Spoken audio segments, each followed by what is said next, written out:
আবার চত্বরে রোদের মাঝে দাঁড়িয়ে এক বান্দা একটানা আল্লাহর কাছে দোয়া করে যাচ্ছিলেন। তার একেবারে কাছাকাছি ছিলাম।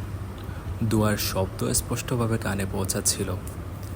তিনি দুহাত আকাশের দিকে তুলে রেখেছেন, আর ভেজা চোখে তার মুখে বারবার উচ্চারিত হচ্ছিল একটিই শব্দ, আল্লাহু আকবার, আল্লাহু আকবার, আল্লাহু আকবার।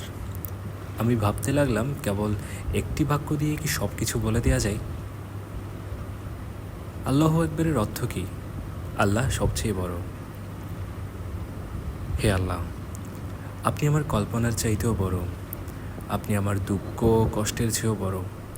আপনি আমার সমস্ত সমস্যা, চিন্তা, পেরেশানি যত কিছুই আছে তার চাইতেও বড়। আপনি আমার অসুস্থতা, দুর্বলতা, হতাশা সব কিছুর ঊর্ধ্বে। এই সব কিছু আপনার কাছে তুচ্ছ। আপনার জন্য কোনো কিছুই অসম্ভব নয়। আপনার একটি গুণ, যার অর্থ হয়ে যাও, বলাতেই খুলে যেতে পারে সব বন্ধ দরজা, বদলে যেতে পারে ভাগ্যের প্রতিটি হিসাব।